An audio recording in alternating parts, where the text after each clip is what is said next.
हरे कृष्णा। भक्ति करने के लिए एक बहुत ही स्पेशल, बहुत ही अच्छा महीना आ रहा है। अगर आप लोग भक्ति स्टार्ट करना चाहते हैं या फिर आप भक्ति करते हैं और उसमें आगे बढ़ना चाहते हैं तो बहुत ही डिस्काउंटेड महीना आने वाला है, जिसमें आपको भक्ति बहुत ही डिस्काउंट में मिल रही है। भगवान श्री कृष्ण आपको भक्ति बिल्कुल डिस्काउंट में दे रहे हैं और अपनी पूरी की पूरी उन्होंने जो पावर है, पूरी शक्ति है, वो इस महीने में डाल दी है। मैं बात कर रही हूँ पुरुषोत्तम मास की। बोलिए पुरुषोत्तम मास की जय हो।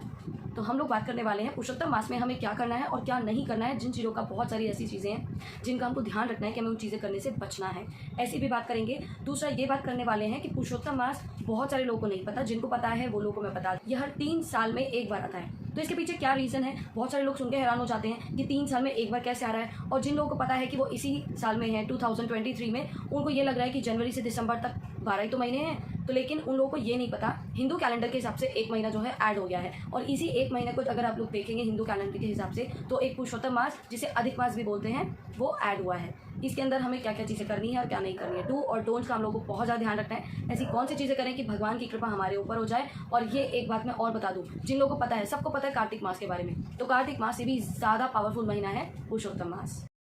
तो जुड़े रहिएगा मेरे साथ एंड तक, क्योंकि ये वीडियो आपके लिए बहुत ज़्यादा यूजफुल हो सकता है, या फिर आपके किसी जानने वाले के लिए, आपके किसी लवीज के लिए बहुत ज़्यादा ये इंपॉर्टेंट हो सकता है।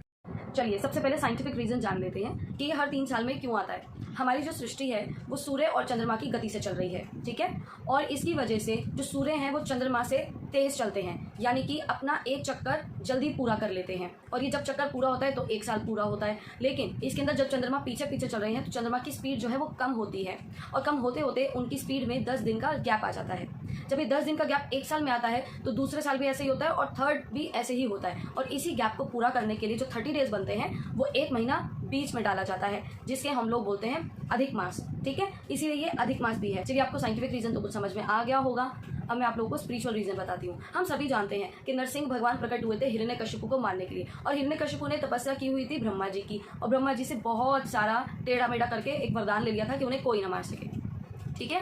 अब उन्होंने ऐसे बहुत सारे वरदान मांगे, जैसे ना मैं ऊपर मरूं, ना मैं नीचे मरूं, ना मैं बाहर मरूं, ना मैं अंदर मरूं, मुझे आपकी बनाई हुई कोई सृष्टि ना मार सके, ना कोई इंसान, ना कोई एनिमल, कुछ भी नहीं। हर तरीके से उन्होंने अपने मरने को रोक लगा दी थी कि मैं किसी भी तरीके से ना मरूं। जिसमें एक कंडीशन और उन्होंने बोली थी, उन्होंने कहा था कि आपके बनाए हुए 12 महीनों में से मैं किसी में ना मरूं।